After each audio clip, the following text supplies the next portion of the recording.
Hello everyone.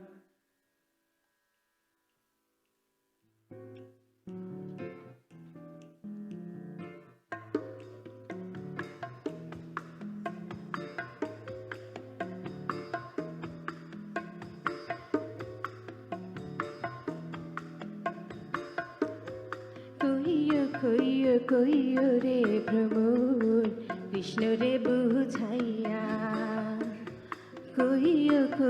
কইও রে ভ্রমর কৃষ্ণ রে বুঝাইয়া ভ্রমর কইও গিয়া শ্রীকৃষ্ণ বি ছেদের হলে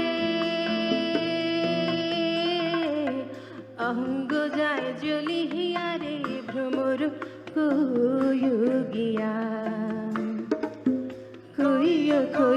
কইও রে ভ্রমর কৃষ্ণ রে বুঝাইয়া কইও রে ভ্রমর কৃষ্ণ রে বুঝাইয়া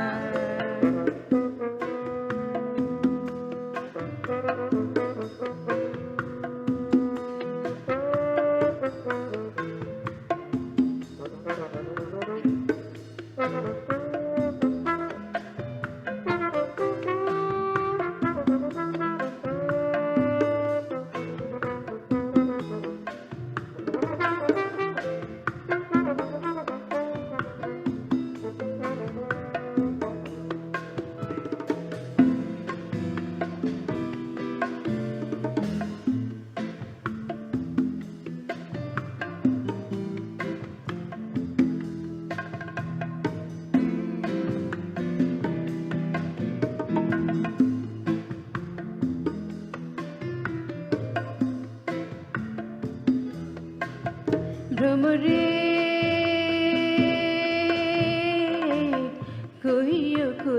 কইও রে ভ্রমর কৃষ্ণ রে বুঝাইয়া মহিরা যাইমু কৃষ্ণ হারা হইয়া রে ভ্রমর কইও গিয়া কইও রে ভ্রমর কৃষ্ণ রে বুঝাইয়া কইও রে ভ্রমর কৃষ্ণ রে বুঝাইয়া ভ্রমরে ভ্রমর কইও গিয়া ভ্রমরে ভ্রমর কইও গিয়া ভ্রমরে ভ্রমর কইও গিয়া ভ্রমরে ভ্রমর কইও গিয়া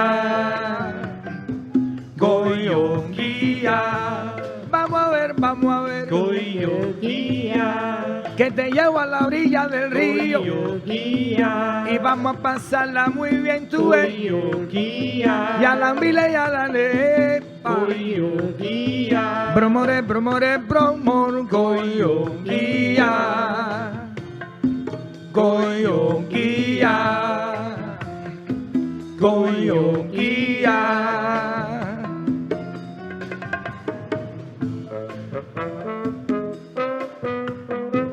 Bromore bromor coyo guía Bromore bromor coyo guía Bromore bromor coyo guía Bromore bromor coyo guía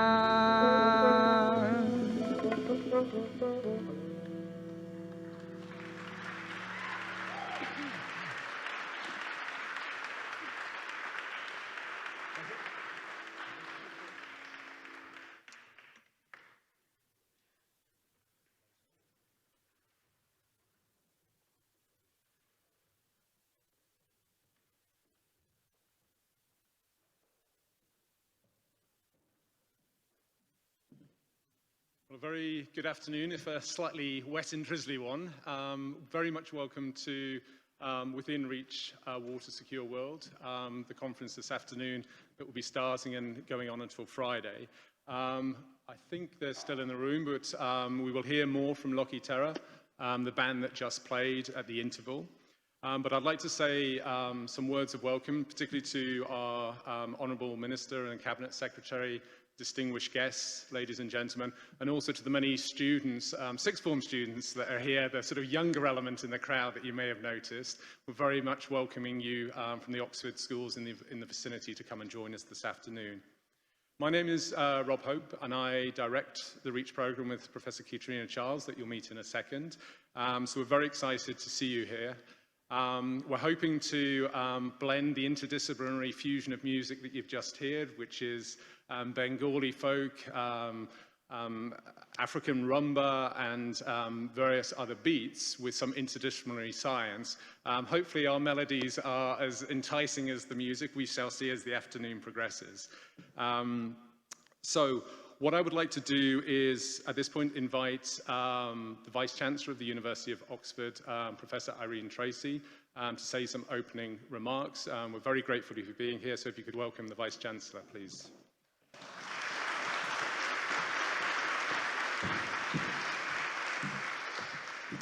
Well, thank you very much, Rob, and a very good afternoon and a very warm-ish welcome to the University of Oxford and the start of this 2023 REACH Water Security and Poverty International Conference. I hope you like the fact that we've laid on some water for you in the form of this great British weather and the pouring rain. I do hope that we return to the weather we had last week, which was beautifully warm, but I nonetheless know that you will have a wonderful 3 days here. It is inspiring, truly, to have gathered here so many individuals from across the globe dedicated to this critical issue. Thank you all for your efforts to date, and I absolutely applaud your vision. Today we sit in the splendour of this beautiful Sheldonian theatre. It was constructed in the 17th century as the first major architectural design of Sir Christopher Wren. Now, in old money, the building cost about £14,470, 11 shillings and 1 pence. The young people in the audience won't know what I said there about shillings and pence. Clearly, an investment that has stood the test of time as we use this building for many varied gatherings and events. If you look above, you will see we've got 32, and I have checked that, roof panels that illustrate truth descending on the arts and sciences to dispel ignorance in the university. And I firmly believe that universities are places where truth and the search for it reside, and that we have a responsibility to curate that truth in an age of disinformation and fake news. Indeed, investment and truth are two good motifs for the coming days of your REACH conference. The efforts of you, the people behind REACH's work, aligns perfectly with the university's ongoing commitment to its wider research and education commitments to seek that very truth. Partnerships are also critical, and I know that the Chancellor, Lord Patten, will talk to those points on Friday when he will close your conference. On investment, the UK Foreign, Commonwealth and Development Office has, as you know, allocated a budget of over £22 million in the REACH programme following a competitive call in 2013. What extraordinary vision and foresight. The aim of that REACH programme has been to make 10 million poor people water secure in Africa and Asia by 2024. And I understand that the programme, despite the pandemic, is on track to meet and exceed this target, and Professors Hope and Charles will speak to that shortly. There is no doubt that this has been a very positive public investment with significant opportunities to sustain and scale out the work in future years and decades. And the university is grateful for the trust and the partnership with FCDO in executing an unusual collaboration in setting such a bold social impact from a research initiative. Since its inception, the programme has navigated major challenges across its multiple geographies. And I would particularly like to thank Anna Nilishwa, who has led FCDO's management, and more latterly Charlotte Watts, for her leadership too in the FCTO of the programme, and this has been so expertly and effectively on what is now close to a decade. Thank you for that effort. On truth, the REACH programme has been designed on the concept of a science practitioner partnership, and as some people argue, science without policy is just science, and policy without science is gambling. The foundational science that Oxford and all of REACH's many academic partners provide is an essential step to guide and inform policy and practice. However, for this process to be successful, a respectful and patient collaboration is required. Where science can be most usefully directed is a matter for direction by national governments. Therefore, I am truly delighted that we are able to host so many senior representatives from national governments, and they have, in their part, guided REACH's work so far, and to those interested in sustaining and scaling the work in the future. And it's wonderful to have 50 young sixth formers from Oxfordshire schools who hopefully will be that next generation of thoughtful leaders. Earlier, I had the pleasure of welcoming some of these senior delegates, and I again thank them for making the time in their very busy schedules to come here and spend 3 days. Equally, one and all of you joining us here today are most warmly welcome. People are the essence of any successful collaboration. Oxford has recognised this for close to 1,000 years and continually strives to attract and retain the very best staff and students. But this is not a singularly competitive or static activity. It evolves constantly and lends itself to the form of collaboration exemplified by the REACH initiative. First, the programme prioritises training and the next generation of scientists. Since 2015, the figures are quite remarkable, and I say that as a card-carrying scientist. A total of 272 years of training, of which 88% are Southern researchers and over 50% female. This includes 65 years of doctoral training and 98 years of Bachelor or Master of Science training. This collective work has contributed to over 100 peer-reviewed papers. Second, these early career researchers have gone on to flourish in their careers, taking on increasing seniority in existing or in new organisations. To give you some examples, Dr. Merantai has been appointed as a researcher for the International Water Management Institute in Ethiopia. Dr. Saif Uddin has been appointed an executive engineer for the Bangladesh Water Development Board in Bangladesh. And Dr. Rebecca Peters has been appointed as an international water policy advisor for the US State Department. Third, people's research can thrive through government engagement and partnership. Again, some examples from many that I could draw. Lee and Ong's ongoing doctoral studies are supported through partnership with UNICEF and ICCDRB in Bangladesh to promote changes in public hygiene and safe water supplies in hospitals, with impacts indirectly benefiting over 5 million people.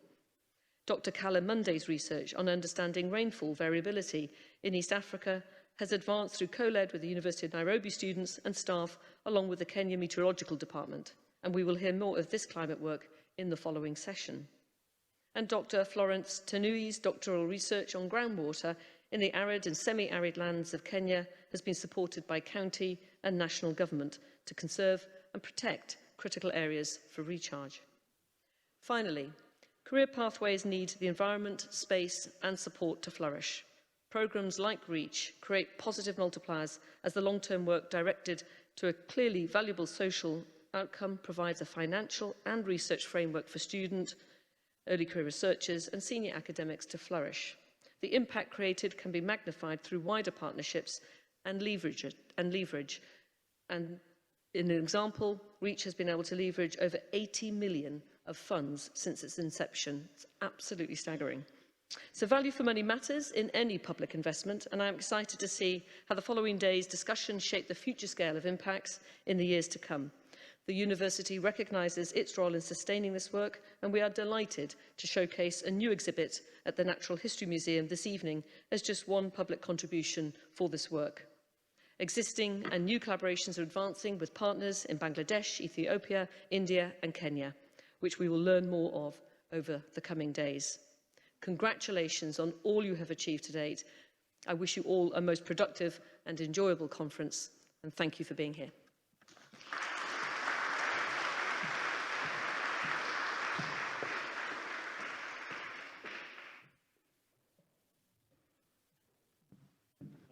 Thank you very much to the Vice-Chancellor for those kind and encouraging words.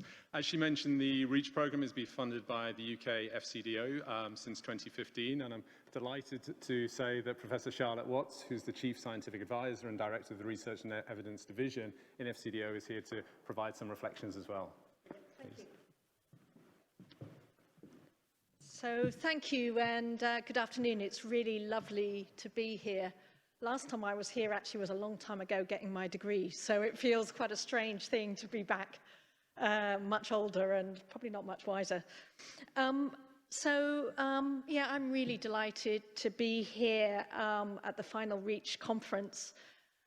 So as a chief scientist in FCDO, what I do as part of my job is to lead FCDO's development-focused research investments.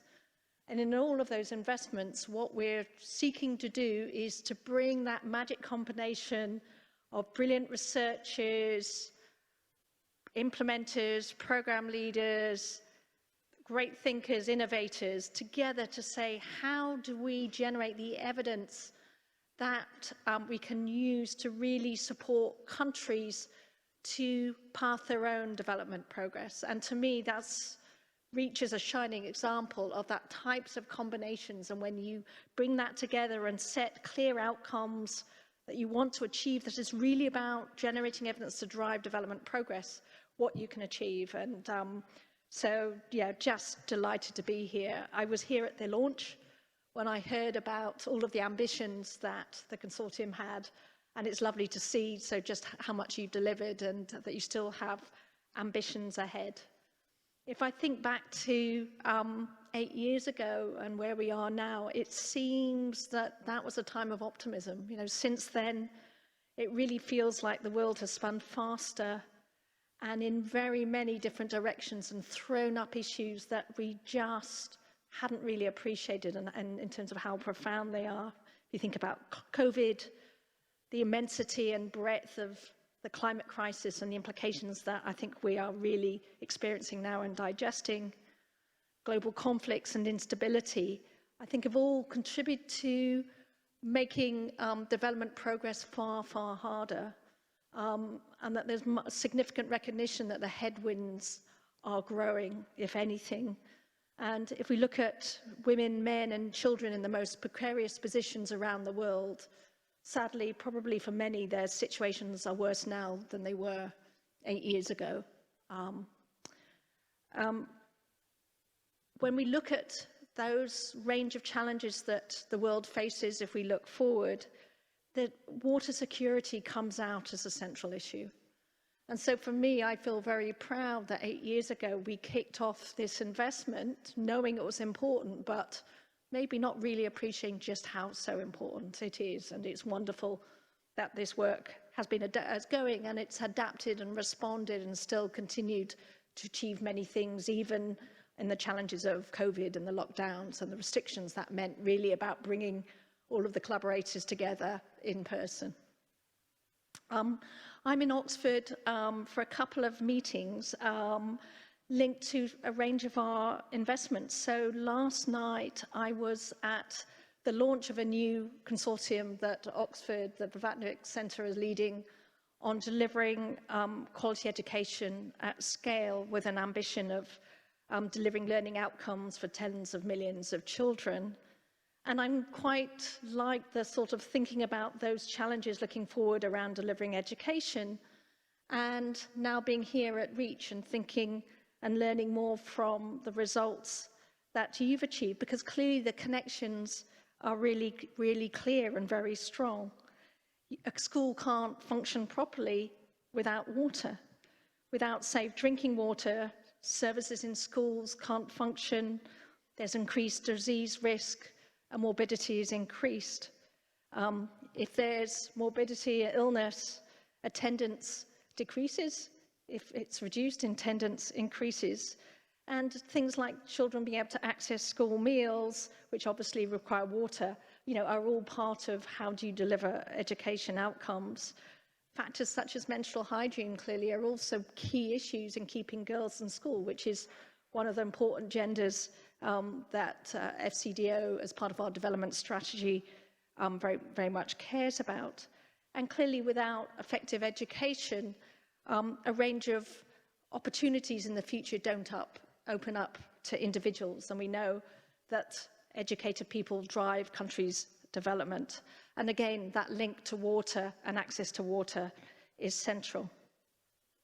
A lot of my colleagues this week are in New York attending the Sustainable Development Goals Summit.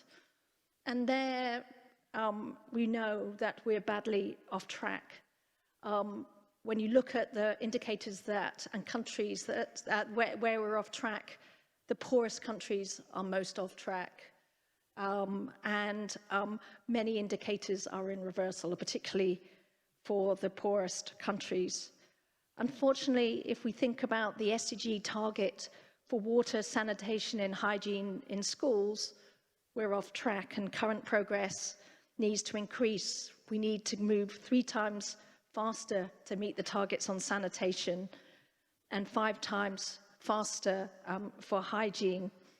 And that is just for basic water ambitions and not for the vision of SDG 6 on safe water, safe drinking water. And that's water that is available on demand, free of contamination and on site.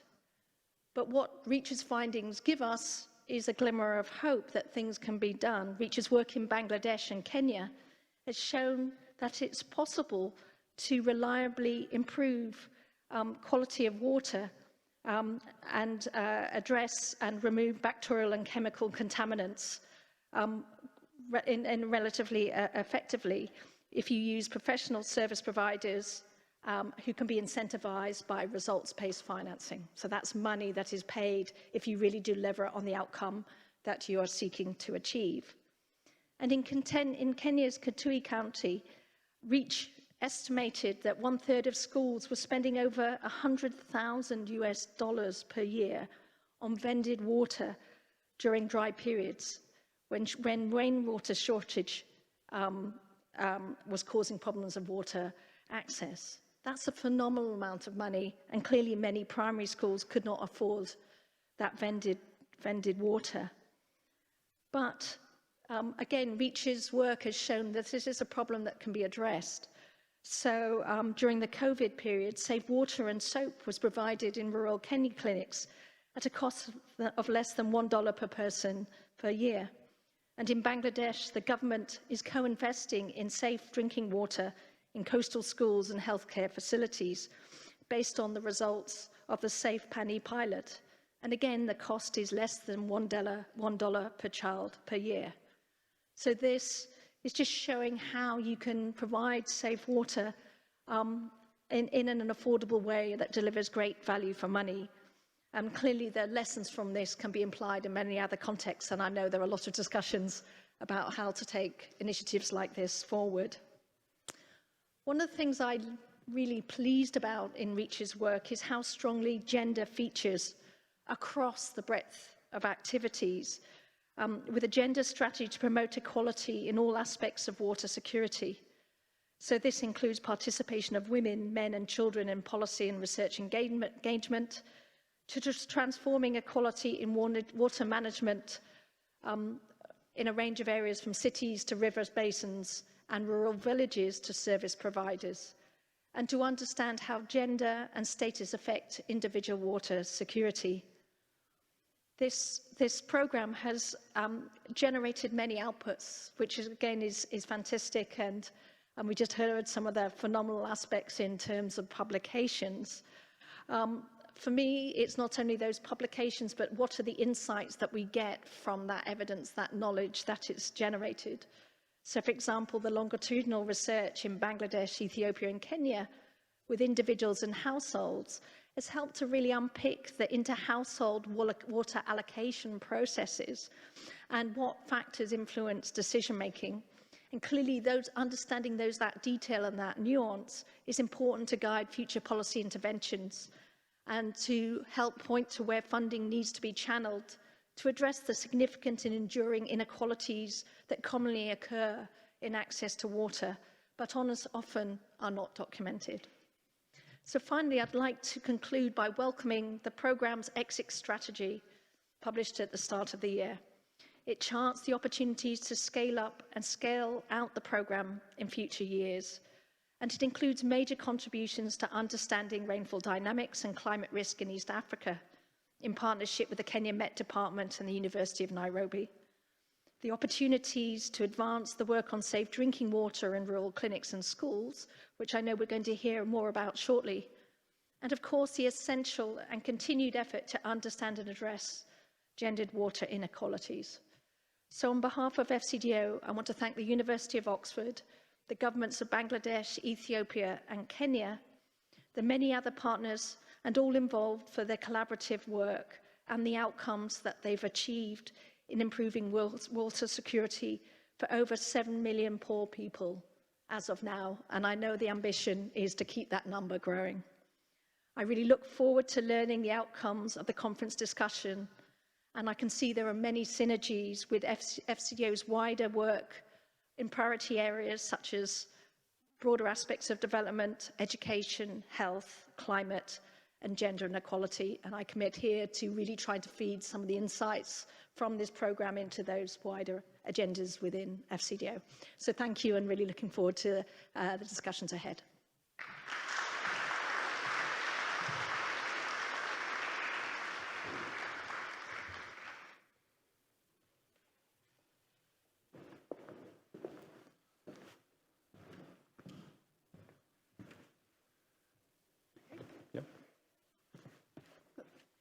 So, as Rob introduced before, I'm Katrina, so I co-lead the programme with Rob. And it was 8 years ago, as we mentioned, when we first started thinking and planning about REACH and starting to talk with others and grow this amazing team. And so we've had a wonderful journey together. We've all learned and grown with our research teams and very much with our science practitioner partners who are here today with us, and with the FCDO team as well. So over that time, as some of the speakers have already alluded to, we've seen a lot of change. But we've also been able to build evidence and demonstrate new models to improve water security and to increase equality in and also through water security. So we wanted to just take a few minutes of your time at the start of the conference to tell you a little bit more about REACH and to share some of those achievements with you, and give you a teaser of why we think a water-secure world is within reach.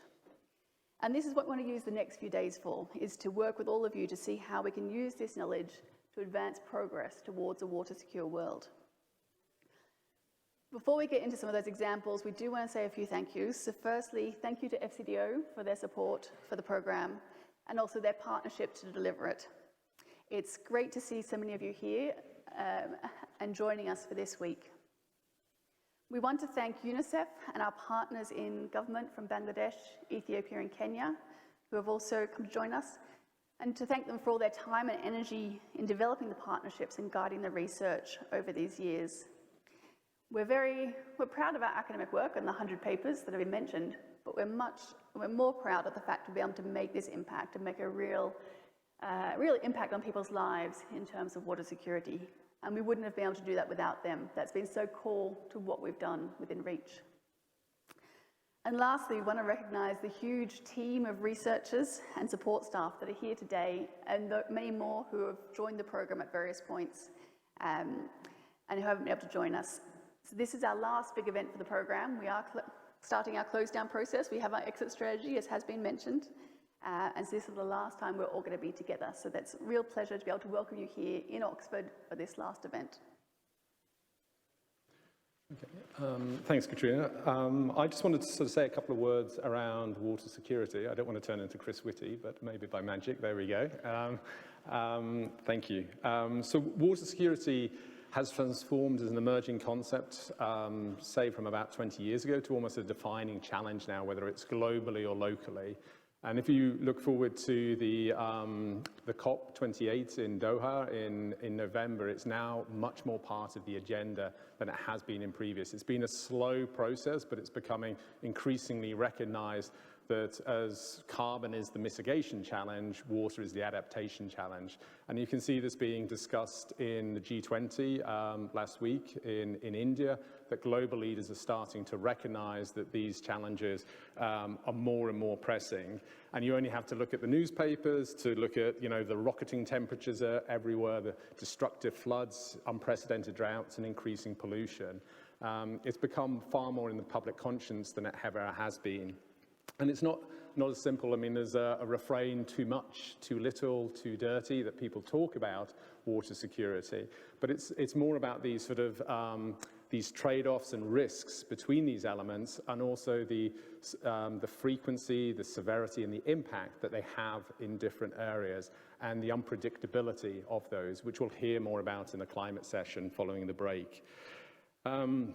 I mean, water security tries to recognize this and tries to understand how you make these trade-offs between water, for whether it be for agriculture, for nature, for municipal supply, and other areas, and the risks to financial, health, political systems, and how they play through in terms of increasing inequalities for women, for men, boys, girls, farmers, pastoralists, how we can understand those inequalities.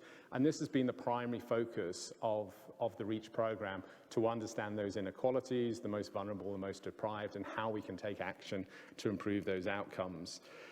The way we've done this is to try and direct our science at the most significant but uncertain water security risks in both Africa and Asia. And as we've heard, we've been unusual that as a scientific-led program, we've had a very strong outcome target of improving water security for 10 million poor people by 2024. And we're very proud that we think we're on track to do that, but that is a fraction of the challenge that we need to do globally.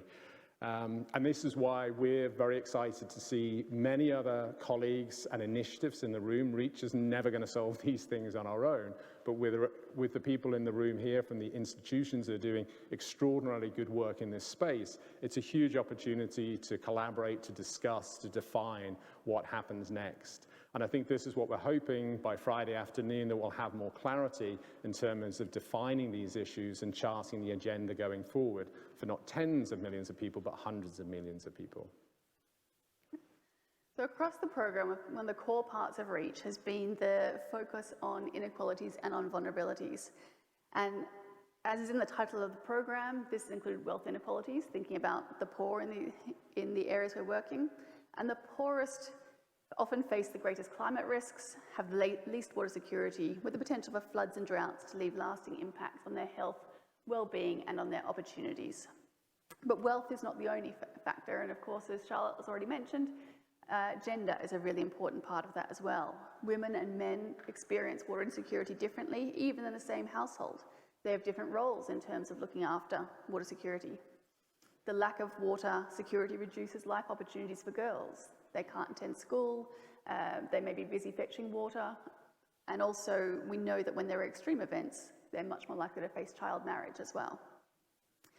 And then on top of all that, there's intersectional risks we need to think about for the disabled, for the elderly, thinking about issues to do with ethnicity and religion. So all these inequalities, though, are produced and reproduced through the choices that are made in managing the water. And this is where REACH has come from, thinking about it from the international level, down to the national level, community, and right down to the intra-household level about the decisions that are being made. Might be about who collects the water or who manages the water. But think about those inequalities based on the choices that are being made and the choices that are available. Water is too often viewed as apolitical, that it is a topic for engineers and scientists, not for thinking about these politics behind it.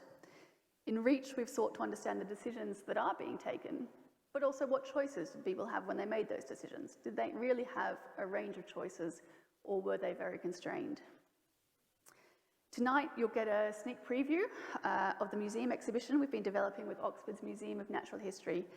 And this is a chance where we've tried to engage a wider audience to understand this perspective of thinking about these decisions that are being made, the choices they're made, and how they create a barrier to advancing water security. And we hope that we can be able to take this museum exhibition on the road so that our partners can take it in country as well, to engage people in their own countries in these conversations, to think about the choices that are available.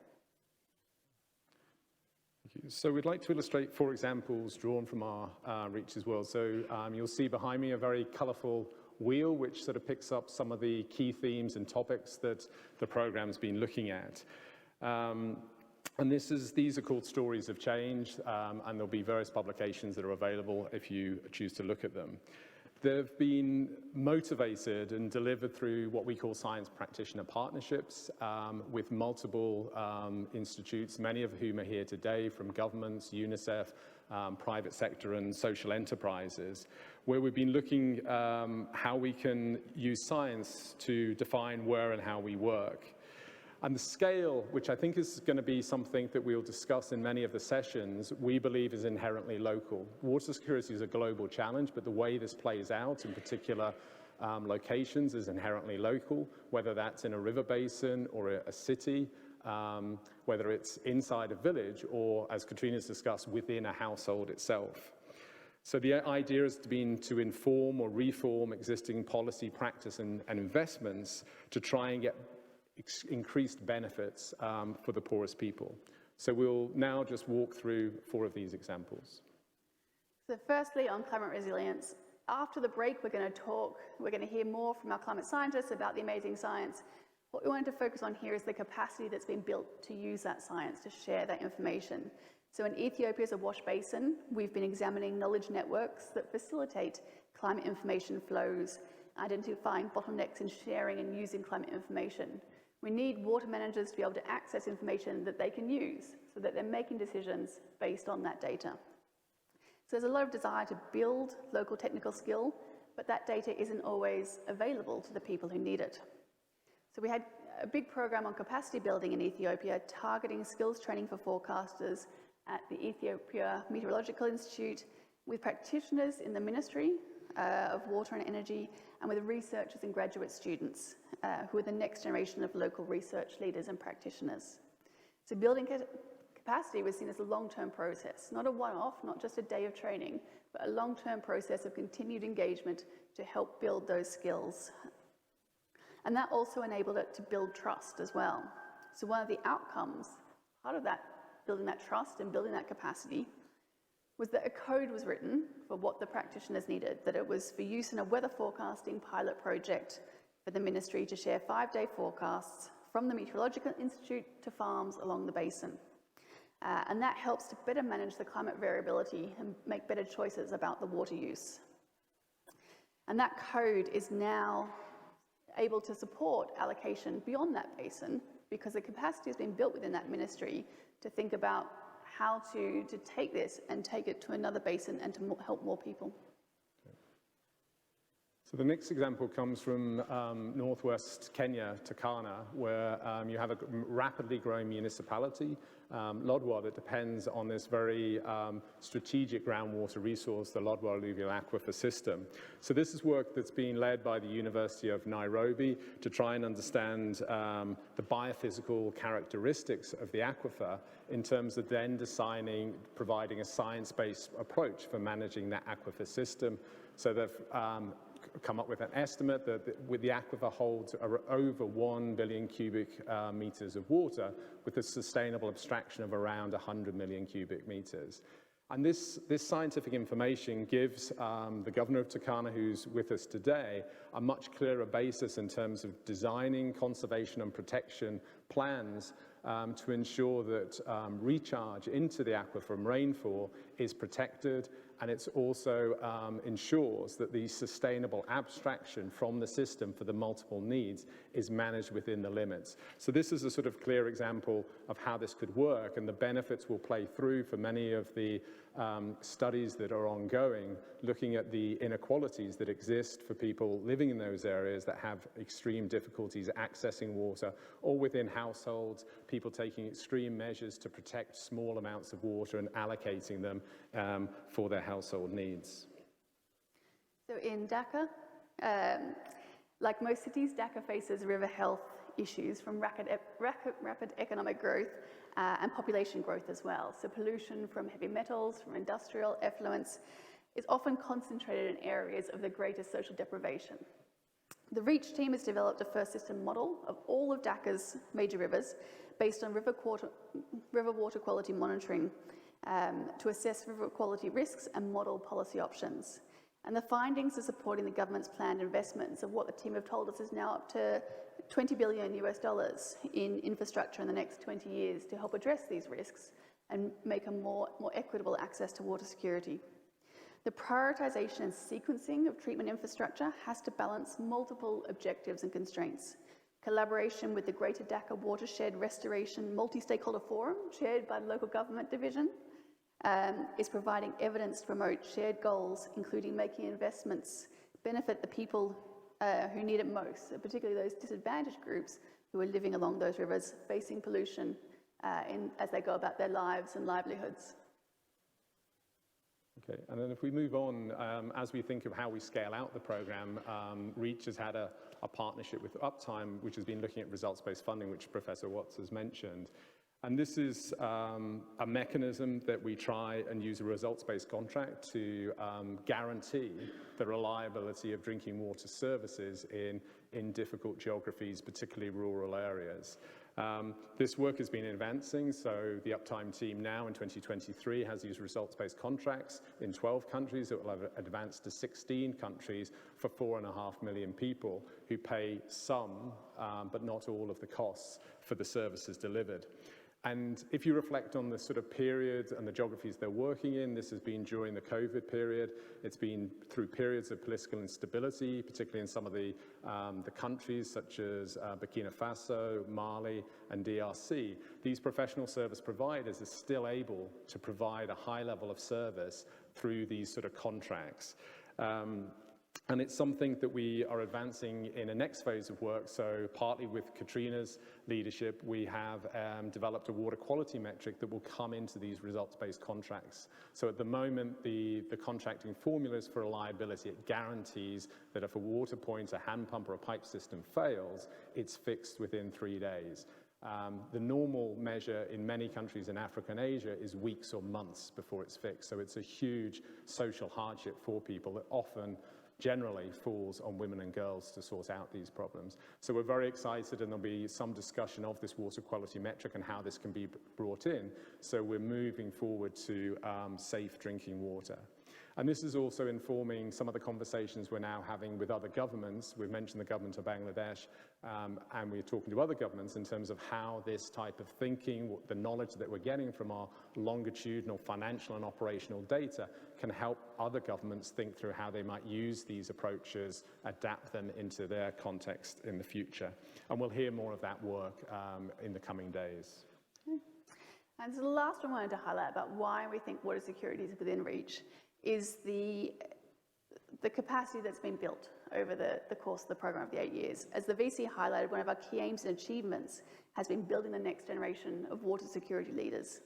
And we've done this through several pathways. This has included understanding and addressing gender gaps in the sector. So through our gender strategy, we've had a commitment to ensuring women have had the opportunity to develop and to lead research and in practice. This included ensuring equitable partnerships support the regional centres of excellence to flourish into leaders in water security. And so we're pleased to have our colleagues from the Bangladesh University of Engineering Technology, the University of Nairobi, and the Water and Land Resources Centre here with us today as part of those leaders. And we've been able to target funding to support young researchers transition from PhD to leaders in their field as well through our postdoc fellowship programs. So across this, that's helped us attract and retain some of the best talent in Africa and Asia. Over the course of the program, it's been a real privilege to work with many of you in this room with such a diversity of amazing young people. And there are many early career researchers across the program. So we hope, for those of you who are attending the next few days, you'll come and see their posters so you can see that their role in shaping this program as well. Okay. Great. If we go to there we go. Perfect. And then sort of finally, we've had mention of an exit strategy. I'm not sure everybody in the room probably understands what an exit strategy is, but for often research programs come to the end and then they fall off a cliff, which is not probably the most sensible way of designing or managing any program. So what we've tried to do this, as Professor Watts has mentioned, is we've developed an exit strategy to sustain, scale up and scale out the program giving ourselves the best part of 2 years to think about the mechanisms to do that. So we've talked about a couple of them so far. There are more examples up there. One includes a great partnership with UNICEF in Bangladesh with their health division, looking at improving safe water and hygiene in hospitals, which potentially can benefit millions of people living in these areas. The results-based contracting area, we've discussed that. One of the additional elements of that is we've been looking to try and secure non-donor funding for this work, and that will be discussed tomorrow. But we're conscious, and I think if you ask FCDO, USAID, anybody, there isn't sufficient money for this. So it's trying to understand, can we attract new money into the sector to address these problems? And we'll hear more about this tomorrow. We'll hear after the break about the climate session, and there's some very exciting work there that we think should be sustained and scaled up. So we'll have discussions on that. And then finally, the sort of pathways to 100 million. Well, I think we're going to lean on many of you here to help us think through what that looks like. I think this is very much a collaborative endeavor in terms of how we get there. We have some specific ideas of how this could work, but there are many people with a lot of expertise in the room that we're hoping to sort of learn from to help us push that work forward. Okay. Great. Thanks. Well, now we'd like to move to our high-level panel. So, Rob, if I can ask you to leave and invite our panelists up here. So, if our panelists come and join us, very pleased to have with us today, we have the Honourable Minister, Mr. Mohammed Abdul Mannan from the Ministry of Planning in Bangladesh. We have the Honourable Alice Wahome, Cabinet Secretary from the Ministry of Water, Sanitation, Irrigation in Kenya. Dr. Irene from SIDA in Sweden, seconded to the World Bank as a climate change specialist. Please. Dr. Peter Harvey, Regional Wash and Environment Advisor from South Asia, UNICEF, and Professor Tasso Wadlahana, President of Addis Ababa University, Professor of Economics at Addis Ababa University, Ethiopia, and a member of the Independent Council of Economic Advisors to the Prime Minister. Thank you very much all for joining us. So with this panel, what we want to do is, well, across REACH, we've worked closely with our partners in policy and practice, as we've mentioned, to ensure our research is designed to deliver impact, to address the challenges that they're facing in your work. And so in this panel, we've invited you as learned and experienced partners to share your experiences of how water security and how we manage water has been changing since the start of the REACH program. So when we started in 2015, that was also the start of the Sustainable Development Goals. So there's a lot that's been changing across the world due to those ideas, but also due to a lot of other global shifts around climate, around COVID, around political issues as well. We've shared a few examples with you of our models of how we've been working to, new models, new pathways to improving water security. And we want to explore with you, with your experience in government, working with government, to see what you think of our approach, that you think that water security is within reach. So before I come to you with questions, I just want to brief the audience as well. We will come to the audience for questions. We will have a brief amount of time. As part of REACH, we developed an inclusive conference guide a number of years ago. And one of the key things with that in this environment is that when we come to questions, we're going to ask those who perhaps don't usually speak up first in the audience.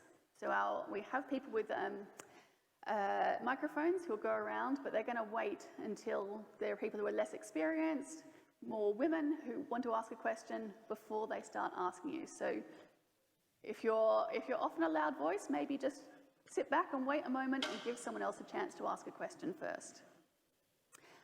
So if I can start out, Honourable Mr. Mannan, you joined us here in 2015 when we first started the program.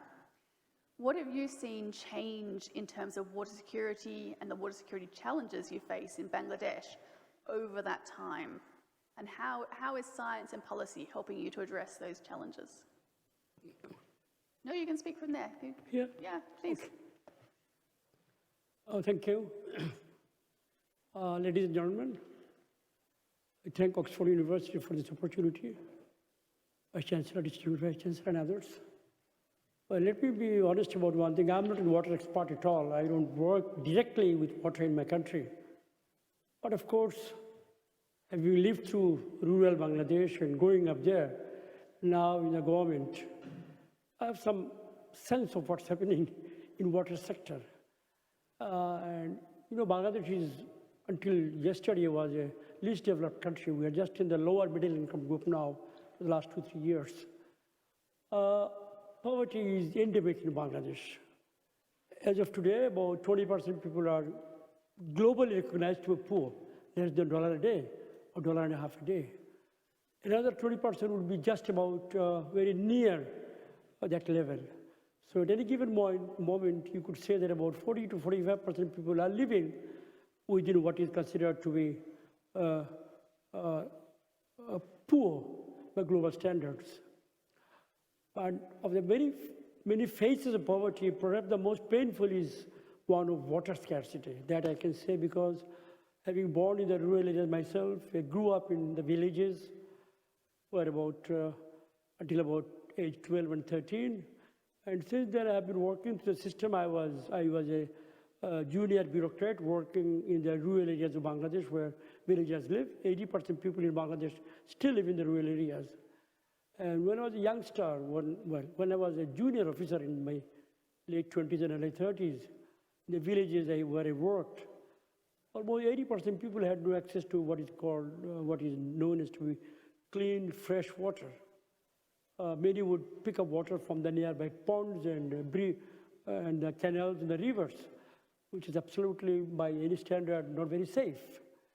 As a result, people in rural Bangladesh died of cholera, which was a very endemic disease in Bangladesh. Thousands would die every year. There were other typhoid and other diseases too. So what happened, when I was a school child in my own village, in my village of about 5,000 people, there was only about 2 hand pumps, what we call tube wells in my country. You sort of press and get water out of the ground. And the initial few years in my primary and junior high school days, UNICEF, in those days we were part of Pakistan in the late 50s and early 60s. UNICEF had tremendous contribution. They sunk a lot of thousands of tube wells in rural Bangladesh at that time. Early 70s, when we split from Pakistan, became independent, one of the top priorities given by my government, our government, was supplying cleaner, fresher, safe water to the people of Bangladesh. And our target was mostly the rural areas. And then so government of Bangladesh, through the Department of Public Health and the Ministry of Local Government, took up massive programs. Now let me say one thing. By water security in Bangladesh, we don't mean just water. We mean sanitation also. We use this word together in Bangladesh, water and sanitation. So our government has been over the years. By now, of course, UNICEF has receded a lot. Our government have taken over a lot of responsibilities. And non-government organizations, I must mention here, have been very, very energetic and helpful in sinking many tube wells in Bangladesh. So at this moment, now, to make it short, we are very happy that about 80 to 85% of people of Bangladesh have access to clean, fairly safe drinking water. But of course, by global standards or standards of upper income countries like here in the UK, water is still not very safe. So we have been over the last few years in our budgets, where I work now in the Ministry of Planning. In our budgets, 5-yearly budgets, we have 5-year plans. Water and sanitation continues to be at the upper level of our sort of targets in the budget. And every year, through our Ministry of Public Health and Engineering, we are spending millions of dollars in seeing that the water is available to the rest of the population. While at the same time, we have encouraged private sector, upper income people to do their own water supply systems out of their own income. To that extent, we have been able to encourage the production of tube well parts, steel parts, pipes, steel pipes and plastic pipes, etc., etc. So this is sort of what I would say 3 agencies working: government, non-government organization, and the private sector, which income has gone higher up now. about 20-25 people can afford directly. So we are working in the field, the three agencies. Government, of course, is the principal. Number two are the non-government organizations with support from, well, FCDO here. I thank FCDO for that. And World Bank and Asian Development Bank and many other agencies. To conclude, at this moment in Bangladesh, since last year, we have started a program of supplying piped water to the rural homes. It's very initial stage now, not even 5%, I would say, but we have a target of reaching about 50% people with piped water supply by mid-30s. By 2041, which is our vision, we want to be an upper income country. So by 2041, as with other areas of development, literacy and roads, communication, I mean all this, public health, our target is to have piped water supply in every home in Bangladesh. So that at this moment is the state of the affairs in mind. Thank you for this. It's a very laudable target. I know there are others in the audience who are working towards those types of goals as well. But one of the things that we see that's causing trouble in making it more difficult for us to achieve water security, to sustain access, is the impact of climate. It's been one of the things that we have seen change most over the course of this program in terms of its impact on policy, on practice, and the way we're thinking about water security. Professor Tasso, if I can come to you, you've worked extensively with some of FCDO's other programs as well, such as Young Lives, understanding the impact that the climate variability in Ethiopia has on people's lives. From your experience, what do these climate shocks mean to people living in Ethiopia, and what are you advising the Prime Minister about how to better manage these, if I can push that far? Okay, thank you. Vice-Chancellor, audiences, I'm happy that I'm getting the chance to reflect on climate change and water security. As you know very well, Ethiopia is known for its drought. There are frequent droughts happening, and not only drought, but there are also flooding. And the Ethiopian government has been struggling to deal with it, with this climate change-driven drought and flooding. The water security is very complicated in Ethiopia. There is huge inequality across space. There are areas where there are huge rainfall that result in flooding. There are areas where there are no rains and water is very scarce. And because of this drought, climate change-driven drought, and also climate change-driven conflicts, people have migrated from one area to another area. They have migrated to cities. And these cities become highly dense. And because of this climate change, industries and all production activities are concentrated in certain areas. And to give you an example, Addis Ababa city is a highly populous city. The city is growing at a rate of 6%, 7% recently because of people are flooding to the city. And Rich Research has opportunity to see the water quality, the water scarcity in this area, in the basin of Addis Ababa. And also the first highly used water is the Awash Valley, where most of the Ethiopian industries are located. They are either in Addis or in Awash. In the rest of the country, they are really in a small scale. So we see that there is a shortage of water. Scarcity is there, but not only scarcity, the water is highly, highly polluted. I have been working on children, adolescents, and youth development through Young Lives, GAGE, Girls and Adolescents Global Evidence, and also RISE, research on improving systems of education. I know very well how child development in general, the human development is highly affected by water security. We know water, sanitation facilities, hygiene are important for child development. If we are not developing children, either in physical growth or in mental growth, then the future of Ethiopian generation is at danger. So water security is very, very, very important. And REACH has done a lot of research in vicinity of Addis and Awash, and the water is polluted and is risky, brings cancer, liver damage, and others. So this is a big city where most of the 40% of the country's GDP is generated. So REACH has shown that we cannot ignore water security problem. Ignoring it will result into a dire situation. Yeah, and so that shift that we're seeing is so much more than just the climate shift, as you say. It's a demographic shift. It's that shift from infectious diseases to non-communicable diseases, and really, you know, a full shift, well, full change in how we think about what countries need over this time as well.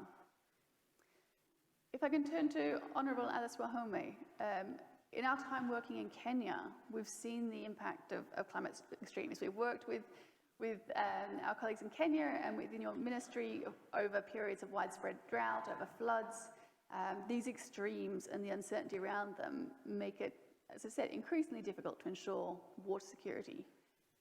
In Kenya, what do you see as the key changes that your ministry in Kenya have been making to help manage some of the trade-offs that have been highlighted already in terms of managing water security, thinking about water for economic development, thinking about water for irrigation, food security, and thinking about wash access and managing access to energy as well, and all the different ways that water affects our society? Thank you. Thank you very much for having us here. I'm in this conference courtesy of the University of Oxford, through my University of Nairobi, and I appreciate the interaction. Of course, Kenya is a water-scarce country with 50 million people living in cities and towns and the rest of the rural regions. The REACH program is most welcome. It is has interacted with 2 counties in Kenya. That is the county of Kitui and the county of Turkana. Those counties, Kitui is semi-arid, while Turkana is completely arid. Recently, and I was exchanging this with my governor for the county of Turkana, who is in this meeting. He told me, for example, that, and I'm aware of that, about 20,000 cattle herders, owners of cattle, move across the border, and then they are arrested, and then their animals are retained or detained. Obviously, that is a source of conflict. Looking at water security, you have to look at 3 major issues: health of the population or the villages, the people living in there. You have to look at food security, therefore you have to think about irrigation, water for irrigation. You have to think about education. How is the education going to be affected by lack of water if you don't have water in schools? So far in my country, I have, as the Minister for Water, Sanitation and Irrigation, we have worked very hard to access the population to safe drinking water. So far we are standing at 70%, but sanitation is standing at 32%. Access to sanitation. These are constitutional rights, these are basic rights, and they speak to security of the people, security of their health, lack of food. But in terms of my country now, the interventions that need to be made because of climate change require that we think broader in terms of investing in the infrastructure to be able to get this resource.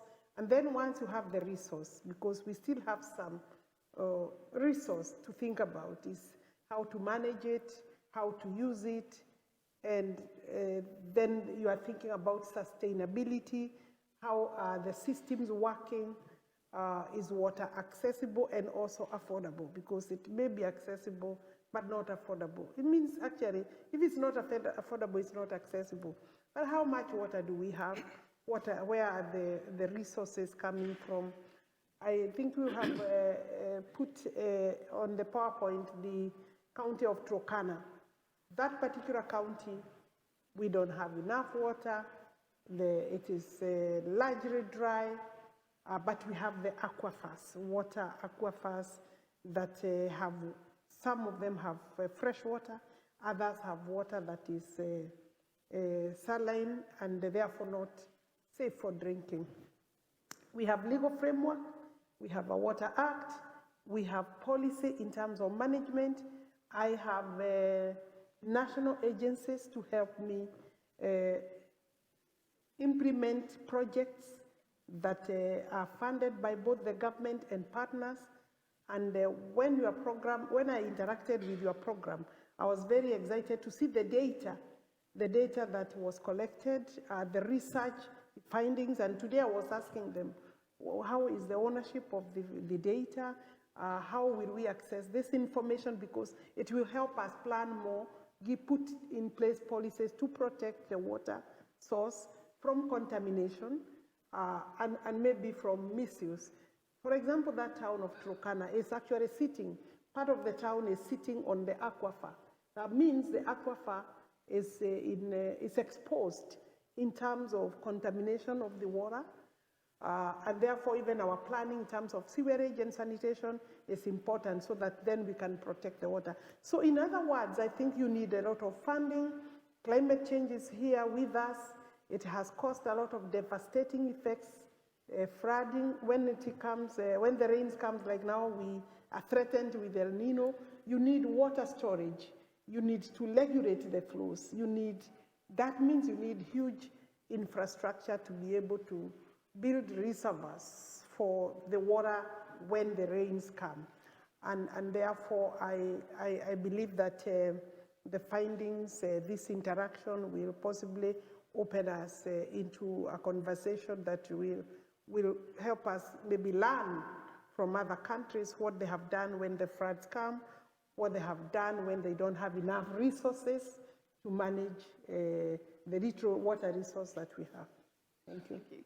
And I think that point about data is one that I will pick up briefly, because that is something where all the data will be openly accessible, but also the team are doing a lot of work innovating in different countries with the different ministries to look at how we can better make data accessible and usable by policymakers such as yourself. If I could move now to Dr. Anna Gren. You've been involved with the program as a Global Advisory Panel member throughout, and so we thank you very much for that engagement.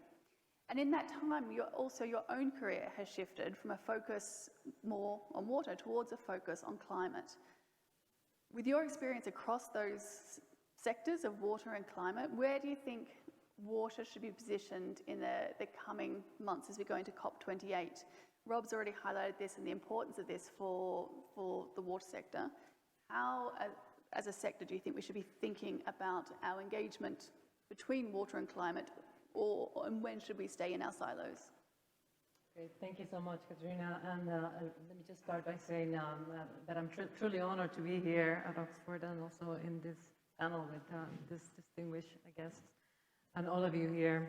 And as you mentioned, yes, I have been part of this program as a member of the Global Advisory Panel since almost the beginning. And so for me, it's really special, and I feel very privileged to be here with you and with all of the researchers, and to see so many young people, younger than me at least. Regarding the question on COP, well, I want to start with saying that, of course, water security, as Rob said, it's necessary within the COP negotiations, and it's a component of most mitigation and adaptation activities that are, of course, part of the discussions on climate, and it has to be part of the integration of of the United Nations framework on a convention on climate change, so on the Conference of the Parties, which is referred to as COP. I'm just saying that because I see a lot of young people probably know much more about this than many, but it's really important because of the goals of under the Paris Agreement. And so on a policy front, as many of you know, countries develop their national plans for climate, so their NDCs, so their national determined contributions, their long-term strategies for climate, their national development plans for adaptation. And these documents are extremely important for the COP negotiations. And as water relates to these commitments, in the past, in the initial round of these documents of the NDCs, water was featured, of course, and it comes up and I think it was referred to in about 90% of these documents from the adaptation component, but not really having a mitigation focus, and very few included a reference on the need for resilient water management and policy approaches. And so this can be very problematic because as we know, water features in many other areas that are very much prominent within these NDCs and long-term strategies. So for example, work on urban cities or agriculture or energy, where if you don't take in the water consideration or water security consideration, then you're basically assuming that it's not being considered. And so that is problematic. So just to relate it to the way that it should be systematically accounted for and managed and monitored and really adjusted across all sectors and levels of governance. And I think in this sense, relating to your question, the upcoming COP will be very critical because it's a COP where there will be a global stocktake from when the Paris Agreement started. And there's going to be probably a lot of progress on that. I mean, the water sector is getting more attention. It will be an opportunity for really ensuring that water is really more embedded within the global climate action objectives. And then how do we advance on water security from this own silo and especially into the climate sector? I think this is where the REACH research comes in and is extremely strategic and something that really of tremendous value to this work. And as I understand, I think, and I've been here a few days and speaking to many of the researchers and seeing the research already coming to the hands of policymakers and getting into the hands of policy. And this is what we want to see. Policy decisions based on scientific research really has tremendous impacts and legacies. So I think it's already also started to become part of some of the work on NDCs and long-term strategies for countries, and probably we'll see more of that. So I will stop with this positive outlook on the potential opportunities of the work by REACH and that are fantastic, of course, by these amazing researchers that can contribute towards these global efforts on climate change, not just for the countries, Bangladesh, Kenya, and Ethiopia, but probably will also be quite beneficial for other countries as well. I'll stop there. Okay, and now if I turn to Peter Harvey, with your work with UNICEF, I know that you're now a Washington Environment Advisor, and I think the environment is a new addition, possibly also influenced by this increasing concern for the impact of climate change in the sector. UNICEF's work focuses on women and children, and within that there's a strong push for ensuring access to WASH. As the climate crisis accelerated, as these different global agreements have shifted the funding and policy landscape, and we're seeing, as Anna has highlighted, this thinking around adaptation as well, what's the impact that this is having on your work with UNICEF? Thanks very much, Katrina, and it's a pleasure to be here and represent UNICEF. UNICEF has been one of the key partners, as we've heard, of the REACH programme, working alongside our government counterparts and academic partners in Kenya, Ethiopia and Bangladesh. UNICEF, for those who don't know, is the United Nations Children's Fund. So, as Katrina says, our focus is very much on children. We often hear the anecdote that children are the least responsible for climate change, but are the most impacted. And that's completely true. But sometimes the issue seems so huge and almost insurmountable. And I think as UNICEF, we've explored different aspects. We focus on social services and social services for children, and water and sanitation are key services included in that. And I think that's where we've found the primary entry point has been in terms of engaging in climate and environmental programming, and particularly around climate change adaptation and climate resilience around WASH services. We've recently launched a global sustainability and climate action plan. I don't know if it's actually been officially launched, but it will be very soon. And that looks across sectors, but actually WASH is still at the core of it, or water, sanitation, hygiene. And as part of that, so we've moved from just focusing on WASH services. So as you mentioned, a lot of our teams have changed, you know, from just focusing on water and sanitation. They're looking at climate and environmental sustainability, and even jobs like mine, our remit is broader than WASH. But I think one of the key shifts has been, in the past we were so focused on trying to get access to safe water to those who don't have access. And that was really where the thrust of the Millennium Development Goals was, and even to a certain degree the SDGs, the Sustainable Development Goals. But as part of that, we've increasingly focused on sustainability. We looked at sustainability of services, but then we realized we can't look at that in isolation from water resources. And water scarcity, we have, in the region where I'm based in South Asia, there's 385 million children who are highly exposed to water scarcity, or the risk of water scarcity. There's an estimate that 1 in 4 children will be living in areas that are highly vulnerable to water scarcity by the year 2040. So this is a huge issue. So we can't just look at service provision in isolation. We need to look at the resources. We need to link the management of resources with the delivery of services. And that's something that we're increasingly doing through our program. FCDO is also working with us for the Global Water Leadership Program, which is trying to bring that connectivity between those two aspects together. So of course we can't do this in isolation. It's working very much with our key partners. We've had, as the Honourable Minister mentioned, we've worked in water service provision for decades in many countries, but unless we really get this wider interlinkage across sectors, then we won't solve this issue of water security. And I think that's come out in all the comments people have made too about the water pollution issues that they're managing, the water scarcity issues, and those links between the different parts of the water sectors at large. I want to dive in a little bit more with some questions on inequalities, but I'm conscious of time and that I'm going to ask for quick responses before I open it up to the floor for a few questions. Because inequalities have been very much central to REACH, and it's also been something that a lot of countries have been working on since 2015 as well, as part of the Sustainable Development Goals of ensuring that no one is left behind.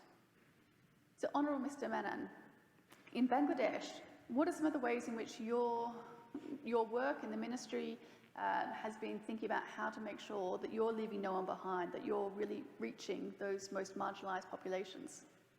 Thank you. If we can keep answers short for this. Thank you. Yeah, of course. Leaving no one behind is the slogan of the SDGs, which we are pursuing. But even without the slogan, these had to be done. That's our responsibility. And the main package of the work that we address here, this question of leaving no one behind, is of course fairness, equity. And to start with it is that we would like to see that basic requirements of rising to an upper level. First, of course, is literacy. Absolutely, that has to be realized. We have done about 75% of our people are now literate in the general sense. We have reached water. We are improving sanitation. We have been able to take 100% homes within our electric grid. So at this moment, all homes in Bangladesh, starting from zero income to the highest income, we have covered by electricity. So it's, as they say, it takes a village. We all have to work together. And in that big goal, the government is in the leading position, of course, because we have the highest resources. We have access to UNICEF and to FCDO and USAID and whatever else.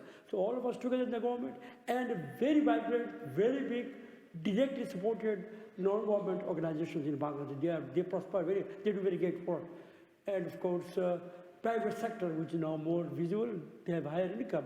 So all three of us combined and working together through our national plans, we think we'll be able to reach most of what is said in leaving no one behind. Some will be left behind, but of course, I hope no one is left behind. Thank you. I think there's a lot of great work going on across. Obviously, we work with all the countries, and so we have, yes, good knowledge of all the amazing programs that are going on to make sure no one's left behind. One of the other ways in which we need to address inequalities in the sector, and one of the ways that the REACH has worked, is very much to think about gender-related inequalities in the way we work in the sector.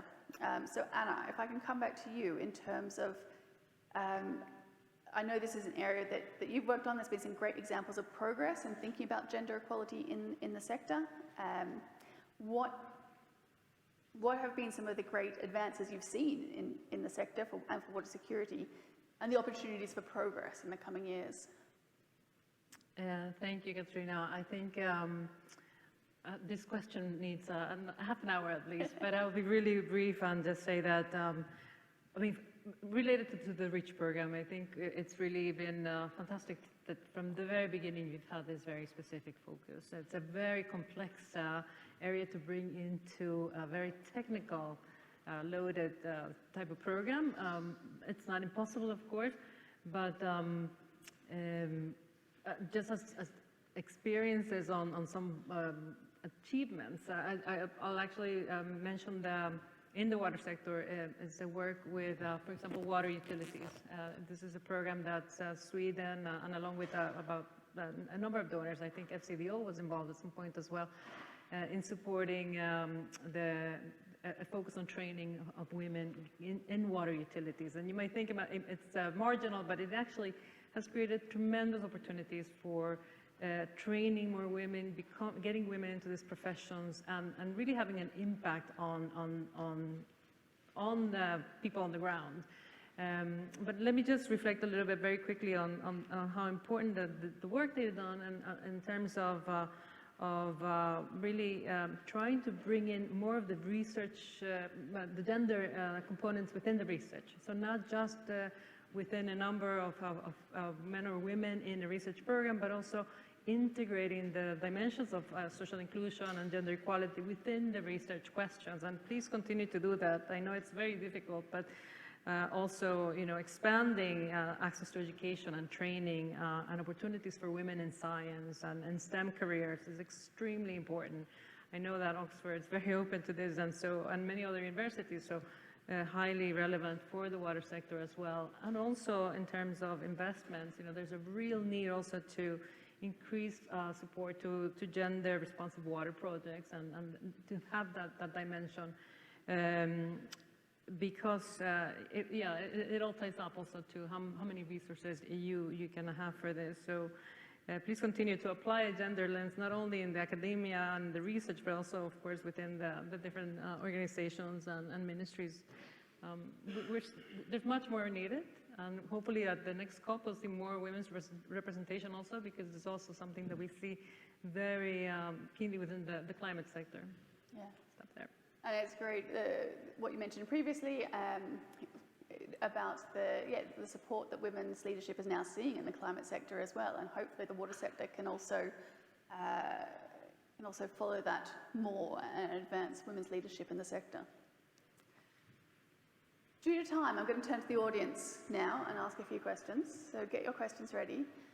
And then I will come back for our final wrap-up and ask you a bit more about how we make this science practitioner partnership effective, as well as ensuring water security is within reach. Have we got any questions from the audience? I can keep coming up with questions. Yeah. Okay, so we've got Rachel and we've got one here as well. Trisha, I think you can't see because of the chair in your way. If you'd...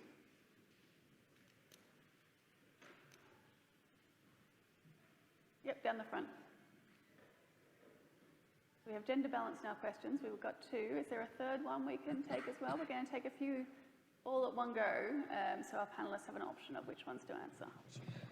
Yes. Okay, do you want to go ahead? It's on. My name is Gulam Sarwar. I'm doing PhD at SOAS, University of London. I'm from Bangladesh also.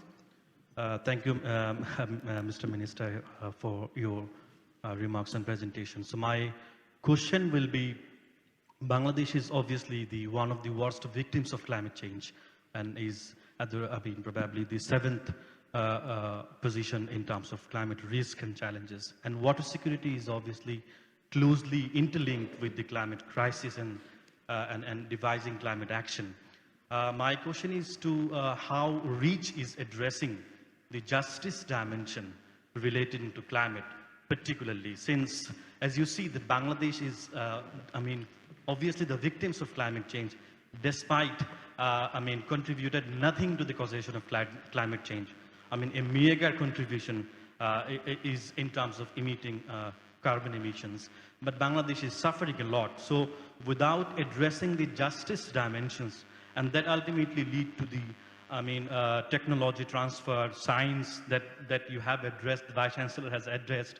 So without transferring technology, without addressing the scientific issues, without having infrastructural support from the developed countries, who have basically lead to the causation of climate change greatly, how can the countries like Bangladesh, Kenya, and Ethiopia, can address climate crisis and devise climate action? Thank you very much. You can pass the microphone along to Rachel. Thank you. Rachel McDonald, Director of Research at the International Water Management Institute. It's been fantastic to hear about the strong emphasis on gender, and we're hearing about female researchers, female technical people. How are you helping to bring women leaders into the water sector and developing their capabilities so they can be leading the decision-making, not just contributing to the decision-making? Is that a question for me on behalf of REACH or for our panelists? That's for all those who are there to empower women in Kenya, so everyone, Ethiopia, great. and I will pass it to the panel then. Is there one last question? We've got one down here. Patricia, can you?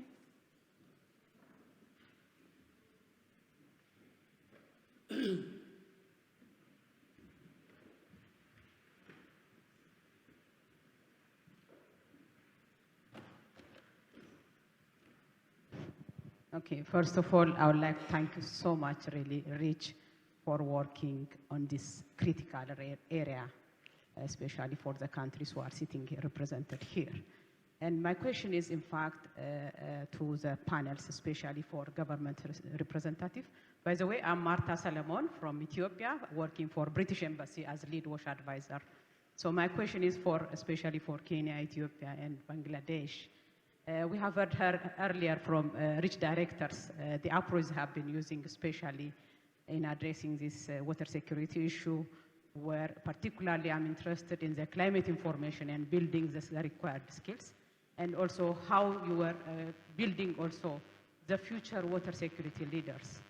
So now REACH is moving towards the exit strategy. So my question is, how are the countries really working, thinking with regard to sustaining and also scaling up of the REACH outputs? Because I believe you are really the most, have a great opportunity to be part of this project. So the most important is while REACH is exiting out, to sustain and scale up. What is the strategy to sustain and scale up, especially Professor Tasso? I know you are working at Sabah University. What is your strategy really to create future water security leaders? The same to Bangladesh and Kenya. Thank you. Thank you very much. So we've got questions for our panelists around issues of justice, how we see the fairness in this, thinking about empowering women leaders, how we see future water security leaders coming in, and then my final question for you too, which I'll get you to reflect on as we go. Are we within reach? Are we within the reach of water security? And I think those questions on leadership really come into this, so I think they work quite nicely. If I might start at this end, if Professor Tasso, since he's been, Martha is trying to ask him, please. Thank you. Let me talk on two issues. Is water security within REACH in Ethiopia, and what is the exit strategy for REACH research? I will briefly talk on these two issues. In Ethiopia, although not easy, water security can be achieved, provided that the government, stakeholders, and international organizations work together. As you know, Ethiopia is endowed with water, but it hasn't used its potential. Only 5% of its rivers has been used for irrigation, and 10% of its water is stored. It's huge potential. It is the water power of East Africa. So Ethiopia should not talk about water security if they are exploiting what they have, but they have to worry that providing that safe water is also important. Government has done a lot, building hydropowers, taking several conservative watershed conservative programs that conserves water, but it requires huge investment, and it has to go decades to achieve water security. So water security is not something that we ignore. And REACH has shown that water security is very important for Ethiopia, for human development, for agricultural productivity, for industrial development, and even for the city development. Water is very important. REACH research has shown this, but hasn't finalized its research question. I know. There are many issues that research has to be done in water security related issue. FCDO has invested. Addis Ababa University has several water resource institutes making intensive research on water. Government has invested a lot. Living rich research at this level is like throwing your investment out of line. So both the government, education research institutes, and even FCDO should continue supporting REACH because it's very important. If I would say what are the priority areas that I would work among those I worked over 25 years, I would give priority to water security. So all of us has to work closely. Our strategy, our exit strategy should be that REACH should continue. The research should continue. Even if FCDO does not have money, several donors and government has to invest on it. Addis Ababa University already is investing in water. We have 3 institutes that are working related to water. Ethiopian Water Management Institute, which is funded by the World Bank, and Ethiopian Institute of Water Resource working on health and water engineering related issues. And we have water and land resource working on soil conservation, water conservation, which is also working in the REACH project. So I think our exit strategy, if successful, is that we should continue this research.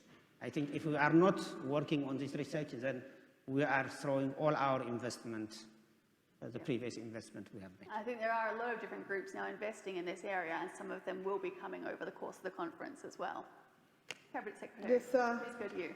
Maybe I could start with that particular point about the exit strategy.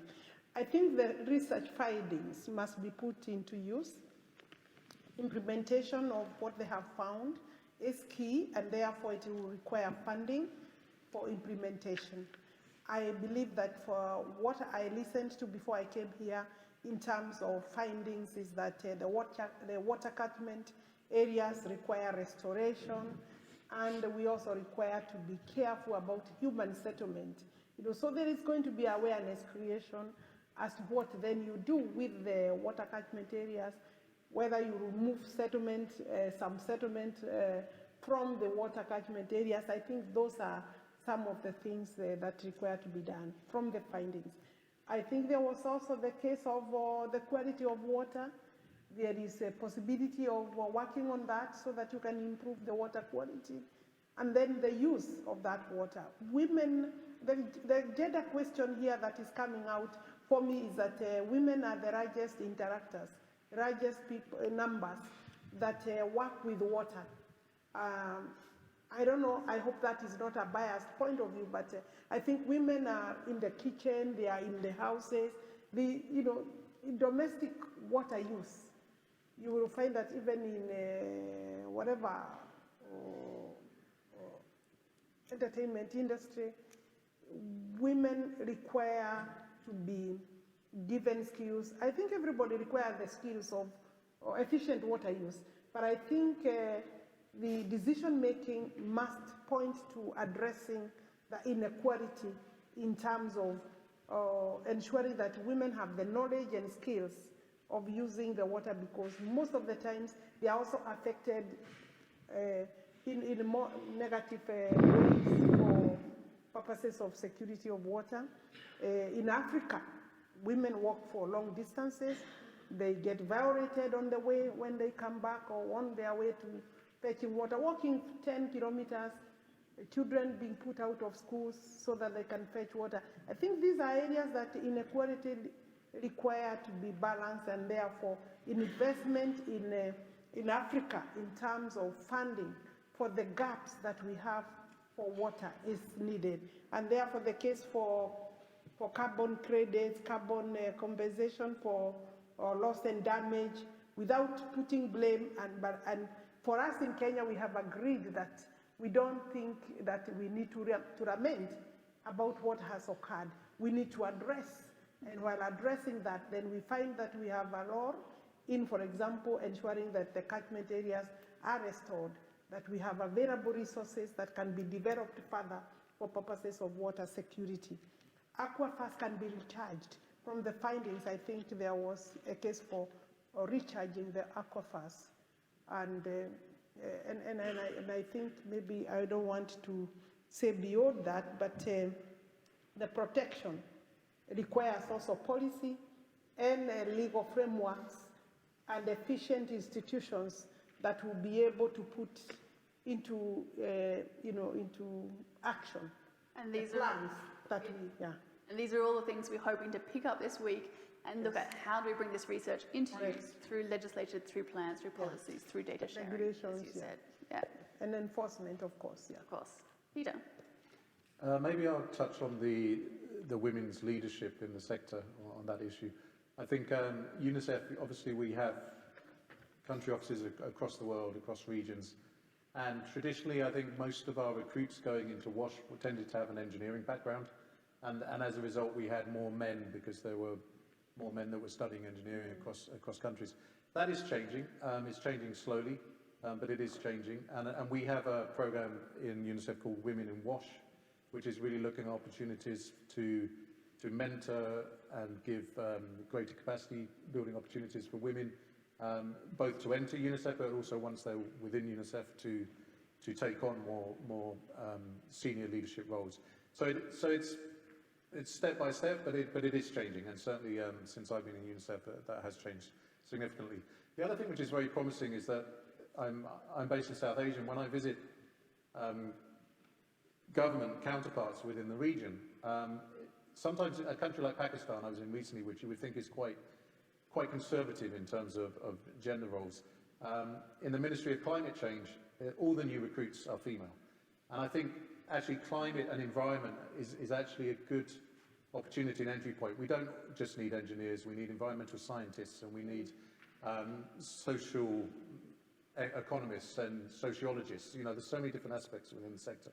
And I think a lot of the young people we see here are the most vocal in terms of climate action and activism actually are female and younger women. So same in Maldives, the Minister of Environment in Maldives is a young female who's come through. So, you know, again, conservative country, Islamic country, but actually things are changing, I think, globally as we. That's great to hear and very promising. Anna. Yeah, just to reflect a little bit on that question on the gender integration.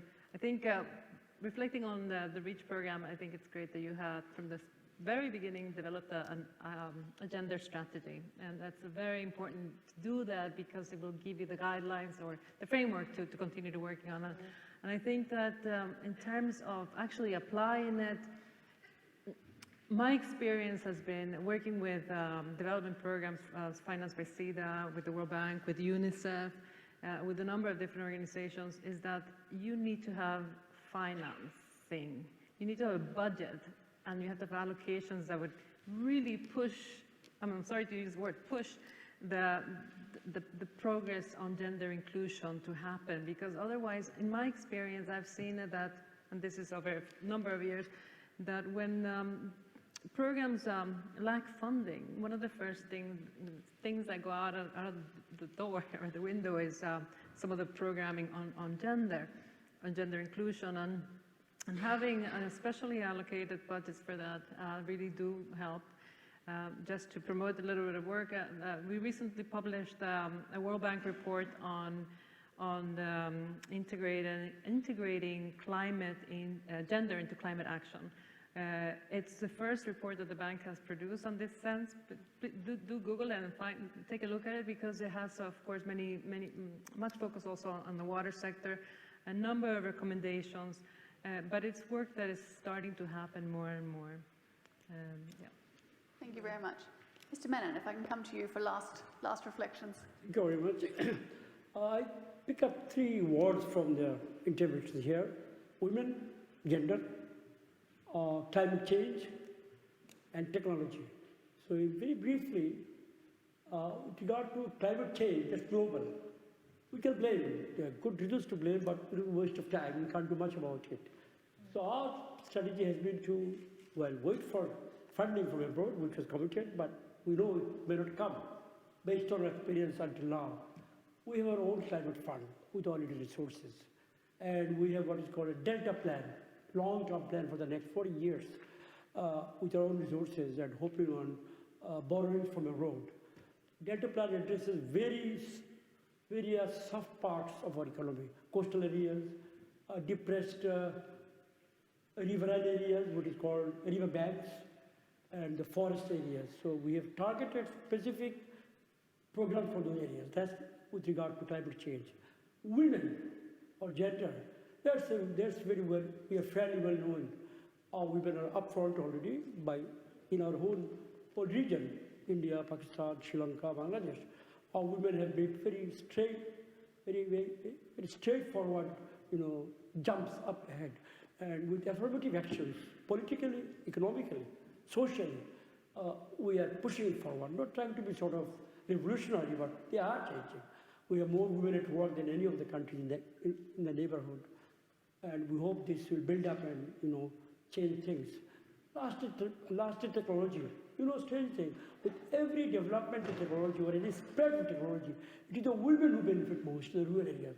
They don't have to thresh the rice, pick up the water, cook the rice, because the technology provides them, technological diversion from the areas. So what is our job is to work on the whole economy, not aspects of the economy, total economy, so that one leads in one or gains in one, helps gain the others also. So that's a total whole society approach, and we hope that we can support from friends from abroad and borrowings and banking in the future. We'll be able to turn around and address all the issues. Thank you. Thank you very much for all your rich insights, and I wish we had more time to discuss this, but I look forward to discussing it over the next few days. Thank you very much to our audience too for joining in the questions. Well, I would like you to join me in thanking the panel before I hand back to Rob as well. Please take a seat. I'll hand back to Rob for our last section.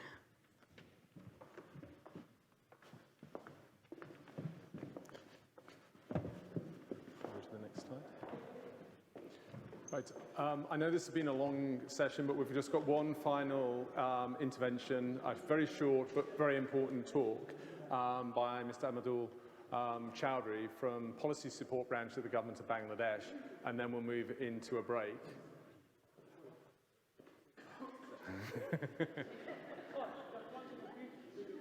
So, don't know whether this is social media.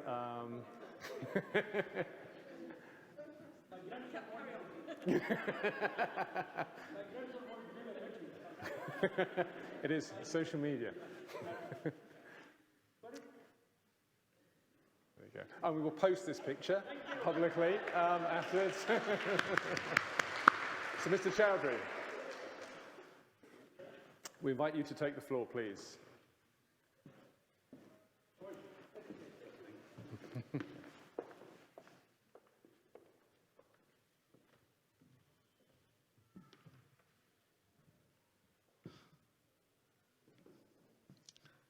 Ladies and gentlemen, a very good afternoon to you all. At the beginning, I'd like to say that I'm very much honored to be here.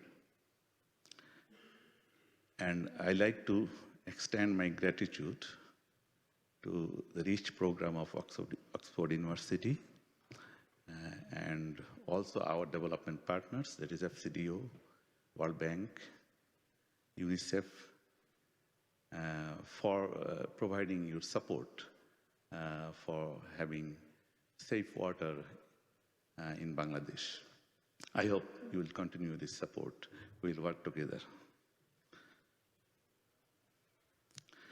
It's a pleasure to talk to you about the work of the government of Bangladesh to improve water security in one of the most challenging environments globally.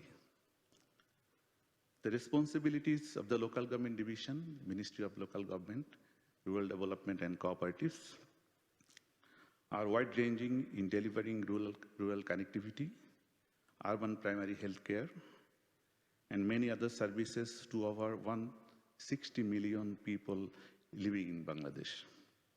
This includes safe water services for our villages, health centers, and schools. Honorable Prime Minister of Bangladesh, Sheikh Hasina, has provided national and global leadership in promoting SDG 6. The Prime Minister served as a distinguished panel member with 10 other sitting heads of state and government to support global efforts to accelerate progress on SDG 6. The Prime Minister's commitment to a world where everybody would have equal rights and access to safe water has driven the work of multiple agencies in Bangladesh for many years. Bangladesh met MDG goals of improved drinking water access in 2015, reflecting these commitments and significant investments. We're working towards delivering SDG 6 by 2030, and Safe Pani is one of the good examples of this work. Safe Pani reflects the SDG commitment to safe drinking water with a focus on rural health centers and schools. While we have focused on ensuring drinking water access, the quality of services may vary by context. Some schools face extremely challenging issues. The quality and availability of water may be limited. This particularly applies in the coastal zone, or as we are already discussing, where high levels of salinity is a major challenge. We know arsenic is also a major challenge throughout our country, that is throughout Bangladesh. Safe Pani defines clear roles and responsibilities to ensure every school has the same level of service and no one is excluded. Our recent policy reform provides the basis to introduce professional service delivery models to allocate responsibilities for managing and monitoring safe drinking water at scale. This perhaps helps schools concentrate on education outcomes and not fixing broken water pipes and tube wells. The pilot phase was guided by the Safe Pani National Steering Committee. The committee brought together all relevant government departments at the national level and at the district level to ensure a shared and effective platform for decision making. The University of Oxford supported the design and monitoring of the work in collaboration with UNICEF and ICDDRB. HISOA is actually a non-profit organization was contracted to deliver the pilot study of 200 schools and healthcare centers. Quarterly results were reviewed and prompt actions was taken. The pilot phase will conclude in December this year. We plan to launch a government-supported contracted model for all health centers and schools in Khulna district from January 2024. This will transition the work from a pilot study to a government-supported program. If successful, this will provide a framework to be considered in other districts, the rest of the 63 districts of the country. There are several challenges as well. First, securing long-term finance is a big challenge. Our goal is to ensure Safe Prani is funded to 2030 in Khulna district as a priority. We are planning a result-based contracting model where the government will blend internal funds with the external pool of donors. Payment will be made quarterly based on results to reduce investment risks and increase transparency. Second, plans to achieve national coverage by 2030 will require action today. We have to start today to address our challenges in future. For example, Bangladesh has 150,000 schools with 40 million students. Result-based contracts is one approach to help improve efficiency and sustainability. The government is investing in new water quality laboratories, actually to ensure the quality in every district of the country. Third, contracting service providers will require training and capacity development to transition from building infrastructure to maintaining safe drinking water services, which actually were real desire, final desire. This will take time and resources. Bangladesh has a vibrant private sector, which will place to rise this challenge. During the conference, the Bangladesh delegate will speak to our wider work to improving water security and reducing inequalities. Today, on behalf of the local government division, I'm pleased to inform the government commitment to co-fund 50% of the result-based funding for all government clinics and schools in Khulna district from 1st January 2024 to December 2030. It represents a new approach with the potential to national uptake in the future. And finally, I'd like to thank again to you all, and I think together we can bring positive change what we are planning for. And one thing discussed a lot in this panel discussion, the gender issues. I can see a perfect gender balance in this room, and I hope this will be translated in the rest of the world and everywhere what we are planning for. Thank you all.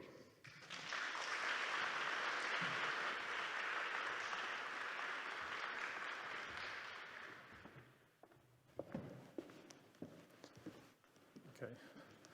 Well, thank you very much for that announcement. That's been a collective work, and we're most grateful for all the work of the Government of Bangladesh for progressing that work and making the announcement today, and we look forward to the work in the future. It's break time, you'll be pleased to hear. It's been a long session. So what will happen now, I'm reliably informed, if you're on the lower tier below the bar, then you should come down into this area. If you're in the higher tier, good things will happen to you and stewards will direct you in the right direction, but I'm not quite sure what happens. But you will be fine, you'll be fine. But if you're in, well, you can see the bar behind you, please come down here, there'll be refreshments. It's a large group, so just be patient. There will be time, everybody will get a drink, and then we will have our fabulous band behind us. They will start playing 10 minutes before the session starts, so you've got some time to have a drink and to move forward, and then we'll move into the climate session. So thank you and enjoy your drinks.